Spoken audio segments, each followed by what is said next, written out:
Lúùkù orí 10.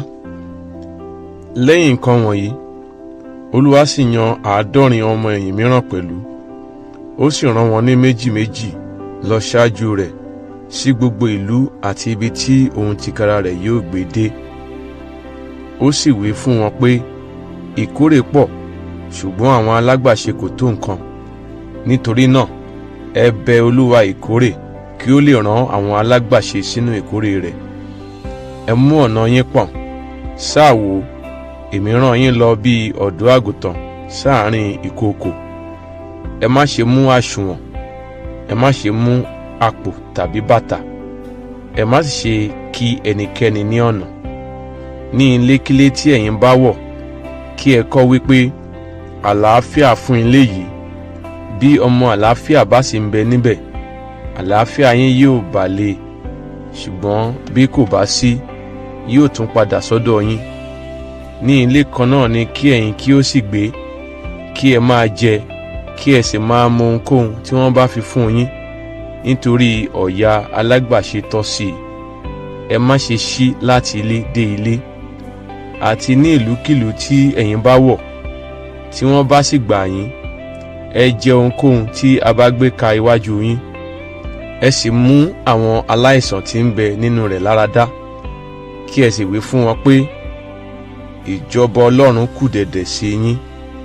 Ṣùgbọ́n ní ìlúkílùú tí ẹ̀yin bá sì wọ̀, tí wọn kò bá sì gbà yín, nígbà tí ẹ̀yin bá sì jáde sí ìgboro ìlú náà, kí ẹ̀yin kí ó sì wí pé, ekuru yékuru ìlú yín tí ó kù sí wa lára, a gbọ̀n sílẹ̀ fún yín. Ṣùgbọ́n ẹ mọ̀ èyí pé ìjọba Ọlọ́run kù dẹ̀dẹ̀ sí yín. Ṣùgbọ́n mo wí fún yín, yóò sàn fún Sódómù ní ijọ́ náà ju fún ìlú náà lọ.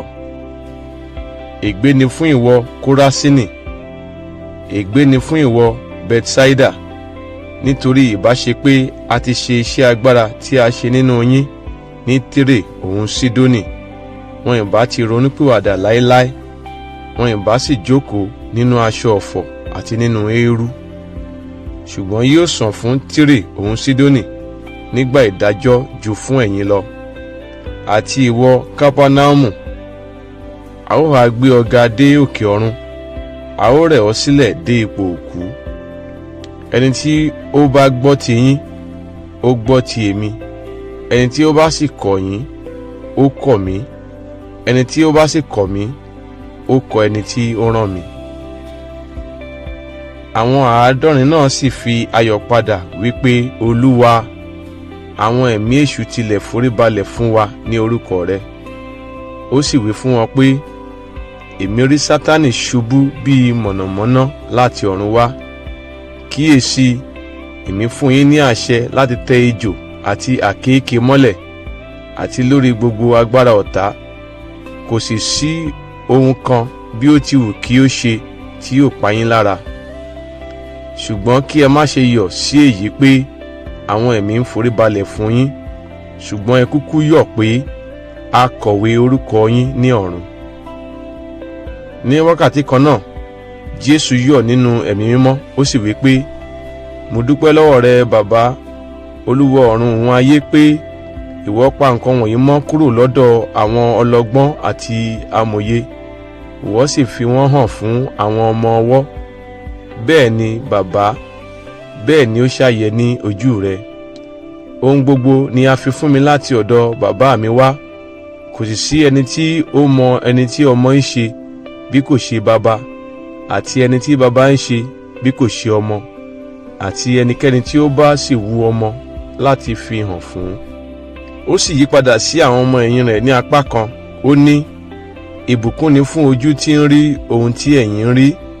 Nítorí mo wí fún yín, wòlíì àti ọba púpọ̀ ni ó ń fẹ́ láti rí ohun tí ẹ̀yin ń rí, wọn kò sì rí wọn, àti láti gbọ́ ohun tí ẹ̀yin ń gbọ́, wọn kò sì gbọ́ wọn.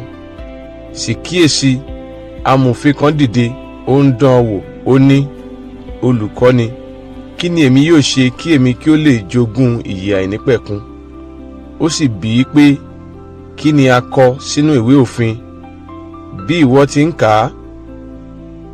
Ó sì dáhùn wípé, kí ìwọ kí ó fi gbogbo àyà rẹ àti gbogbo ọkàn rẹ àti gbogbo agbára rẹ àti gbogbo inú rẹ fẹ́ Olúwa Ọlọ́run rẹ àti ẹnìkejì rẹ bí ara rẹ.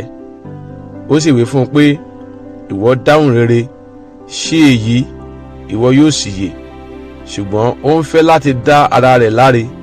Ó wí fún Jésù pé, ta ni a sì ní ẹnìkejì mi? Jésù sì dáhùn, ó wí pé, ọkùnrin kan ti Jerusalem sọ̀kalẹ̀ lọ sí Jericho. Ó sì bọ́ sí ọwọ́ àwọn ọlọ́ṣà tí wọ́n gbà á ní aṣọ, wọ́n ṣá a lọ́gbẹ́, wọ́n sì fi í sílẹ̀ lọ ní àìpa ní àpatán. Ní alábàápàdé, àlùfáà kan sì ń sọ̀kalẹ̀ lọ lọ́nà náà. Nígbà tí ó sì rí, ó kọjá lọ ní ìhà kejì. Bẹ́ẹ̀ náà sì ni ọmọ Léfì kan pẹ̀lú. Nígbà tí ó dé ibẹ̀ tí ó sì rí, ó kọjá lọ ní ìhà kejì. Ṣùgbọ́n ará Samaria kan, bí ó ti ń rìn àjò, ó dé ibi tí ó gbé wà. Nígbà tí ó sì rí, àánú ṣe é, ó sì tọ̀ ọ́ lọ, ó sì dì í lọ́gbẹ́, ó da òróró òun ọtí wáìnì sí i, ó sì gbé e lé orí ẹranko tí òun tìkálà rẹ̀, ó sì mú un wá sí ilé èrò, ó sì ń ṣe ìtọ́jú rẹ̀. Nígbà tí ó sì lọ ní ijọ́ kejì, ó fi owó idẹ méjì fún olórí ilé èrò, ó sì wí fún un pé, máa tọ́jú rẹ̀, ohunkóhun tí ìwọ bá sì ná kún un, nígbà tí mo bá padà dé, èmi yóò san án fún ọ. Nínú àwọn mẹ́tẹ̀ẹ̀ta wọ̀nyí, ta ni ìwọ rò pé í ṣe ẹnìkejì ẹni tí ó bọ́ sí ọwọ́ àwọn ọlọ́ṣà? Ó sì dáhùn wípé ẹni tí ó ṣàánú fún un ni. Jésù sì wí fún un pé, lọ kí ìwọ kí ó sì ṣe bẹ́ẹ̀ gẹ́gẹ́. Ó sì ṣe, bí wọ́n ti ń lọ, ó wọ ìletò kan. Obìnrin kan tí à ń pè ní Màtá sì gbà á sí ilé rẹ̀. Ó sì ní arábìnrin kan tí à ń pè ní Màríà, tí ó sì jókòó lẹ́bàá ẹsẹ̀ Jésù tí ó ń gbọ́ ọ̀rọ̀ rẹ̀. Ṣùgbọ́n Màtá ń ṣe ìyọnu ohun púpọ̀. Ó sì tọ̀ ọ́ wá, ó ní, Olúwa, ìwọ kò kúkú ṣú sí i tí arábìnrin mi fi mí sílẹ̀ láti máa nìkan ṣe àìsinmi. Wí fún un kí ó ràn mí lọ́wọ́. Ṣùgbọ́n Jésù sì dáhùn, ó sì wí fún un pé, Màtá, Màtá, ìwọ ń ṣe àníyàn àti làálàá nítorí ohun púpọ̀, ṣùgbọ́n ohun kan ni a kò lè ṣe aláìní. Màríà sì ti yan ipa rere náà tí a kò lè gbà lọ́wọ́ rẹ̀.